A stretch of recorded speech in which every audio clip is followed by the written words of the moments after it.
Welcome to the Jeep Man King channel. There up on my wall there in my garage is my Jeep that's no longer with me. I actually sold that Jeep last summer to a guy in Colorado. So hopefully it's living its life well up in the mountains and enjoying freedom, because when I had it, I pretty much rebuilt it, drove it around a little bit, but kept it in the garage most of the time, put it in some parades, and just enjoyed it. But yeah, it's free at last, right? So anyhow, today, guys, I'm out working in my garage and gonna be doing a little rust preventive on my truck, my Ford F-150, my 2004 that's been paid off forever, and I love it that way. Nothing better than having a truck that's paid off for many years, and especially at today's truck prices. Man, I just stopped by a Dodge dealer the other day. And man, I like the Cummins, so don't like the Dodge truck, but if they'd only put a Cummins in a Ford truck, life would be grand, right? Anyhow, stopped on by a Dodge dealer, went in, and after hours, of course, that way you're not getting hounded by the car salesman. And anyhow, stopped there and had to jump out, looked at a 4-door Dodge, 4-wheel drive, 3/4 ton, and just always go up to the sticker and see how much that sucker is. And man, oh man, it was like $89,000 was MSRP. And then, of course, tacked on another $5,000 because, hey, because there's a truck shortage, right? So it's ridiculous, man. Over 90 grand for a truck, 3/4 ton. I just shook my head, walked back to the car, jumped in, and had to have a conversation with my wife. And I said, you'll never guess how much that truck is. And, well, she was way off. But anyhow, that's why I prefer to keep my beautiful paid off truck, and that's the way I like it. So anybody out there that's got a paid off truck, man, just keep on driving them suckers, because it sure does make your life pretty good, right? So anyhow, so this is it. So here's my truck today, and we're gonna be doing a little preventive maintenance. What we're gonna do here is right down here in this corner, right down in here on the inside of this fender, is a little bit of surface rust, and you can see it when you have the door open. Right down in there. You probably can't pick it up very much, but that's where it's at.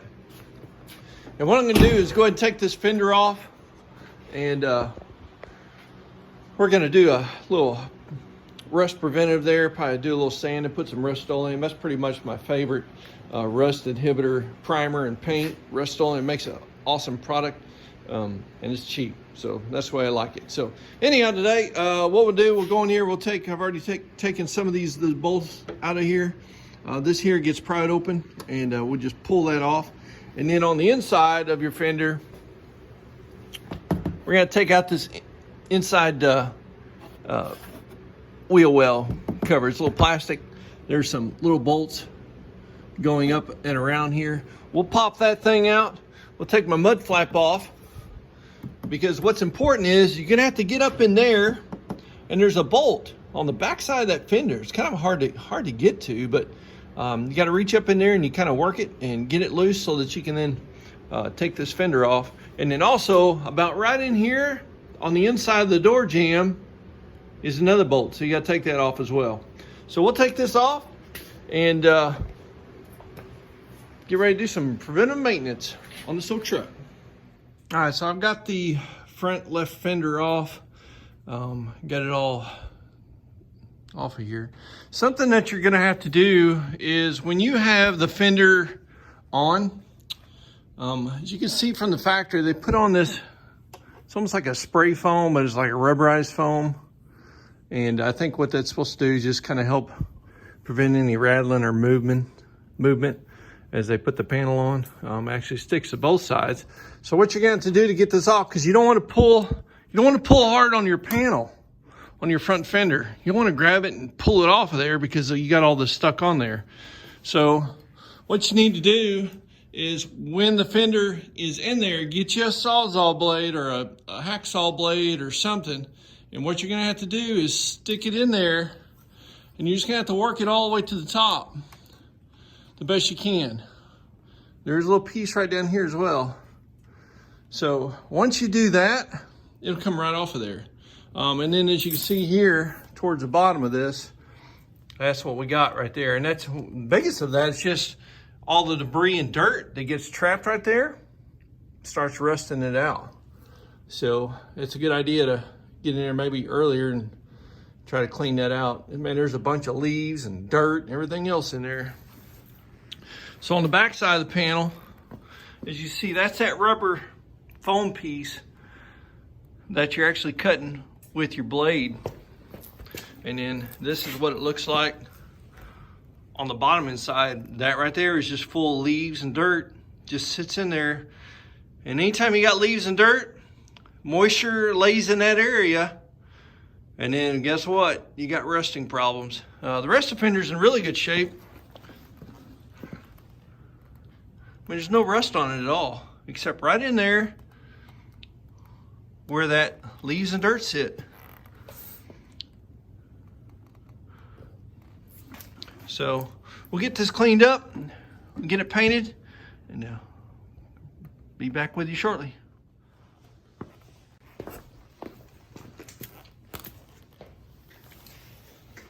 Just using just a wire wheel cup on the drill, get her cleaned up.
We'll get a little bit smaller wire brush, and we'll get in there and get the rest of it cleaned up.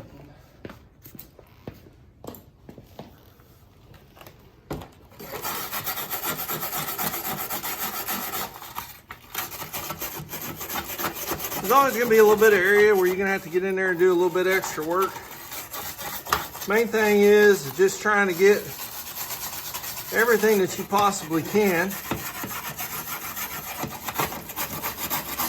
so that way when you spray your Rust-Oleum primer, or I mean, there's all kinds of different products out there that you can use. It's just whatever typically you got in your garage. That's mainly what I use all the time.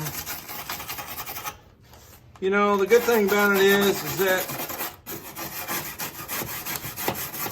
I know that if I ever need another panel, I'll be able to go buy one to use somewhere or order one online. That's probably the best thing about it. Main thing is, if I don't have to spend a lot and then basically have to have the panel repainted, we will make it last best we can.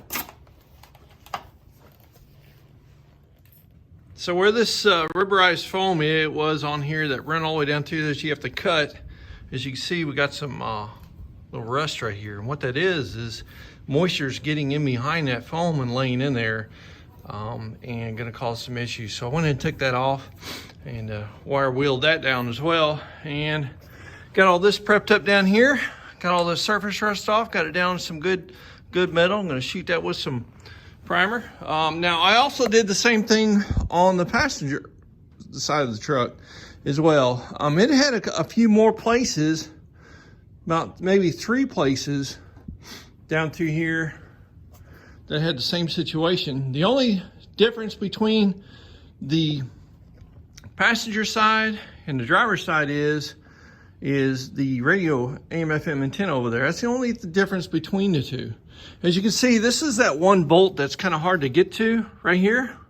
You have to go up inside the panel with a wrench.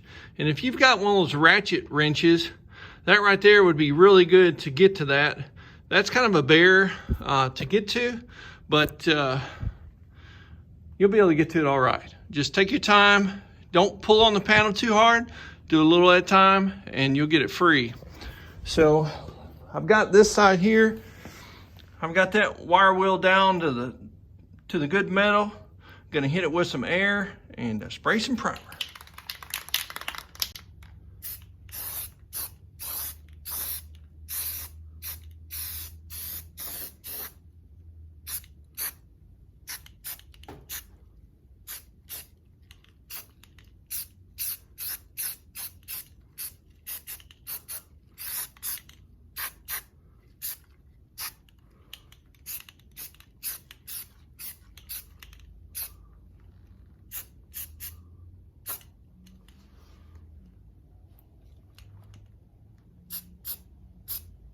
Something to always have in your garage is an old hair dryer. It works really good, especially if you're working in temperatures that are a little bit cool and you want to go ahead and get something dry pretty fast. So that way you go ahead and apply the paint and then you can do the same thing. This is primer on it now. We'll hit it with some heat, get it dried, and we'll spray some white paint on top of it. If you don't have a dryer like this, go inside your house, steal one from your wife. She'll never know.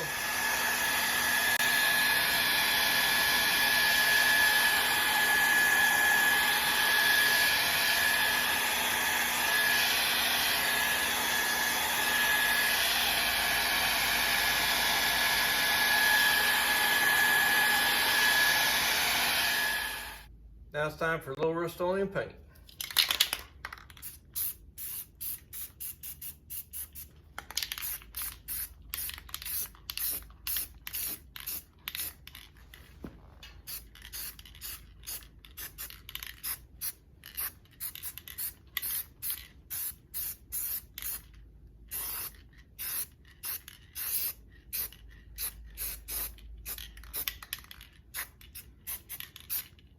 And repeat.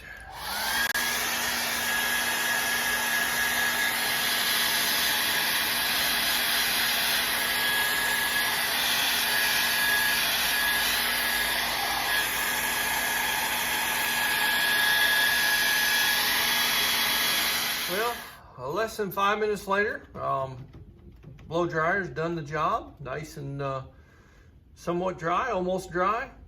I'd say 90% dry, not too bad. Did the truck up there as well, so now it's time for install of the fender. Also, something to keep in mind is whenever you get ready to put your fender or whatever you're putting back on, especially if it's gonna be underside of the truck where it gets a lot of maybe salt or water, dirt, grime, is to make sure you put some anti-seize on all your fasteners. That way, if you ever have to take your fender off in the future or years down the road, if you plan on keeping your truck, you shouldn't have any issues getting them all taken care of. So put some anti-seize on them.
you can, always have your stud bolt that your hood shock bolts to.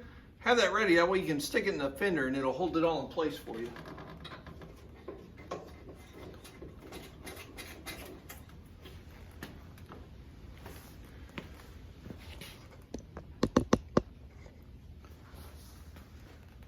Pretty simple. One person can take off the fender and one person put it back on. Now since we got that stud bolt in place, now all we have to do is go back through, reattach all the hardware and the fasteners, and we're good to go.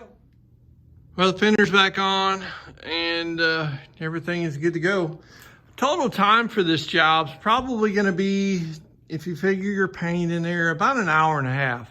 Take it off, prep it, paint it, put the panel back on, and getting everything lined back up. Something to remember too is your your body panels here.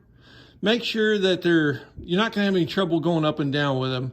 It's more side to side. So there's that adjustment on the inside of the door here, and then also on top, you've got 4 bolts going across the top that you can actually push this panel in to get it flush with your door panel. So hope everybody enjoyed this. Just something different, just making her last a little bit longer, stay out of debt, keep the cash running, flowing this way. Hey guys, thanks for watching. If you haven't already, subscribe and check out the other videos I posted. Thanks, man. Have a great day and God bless.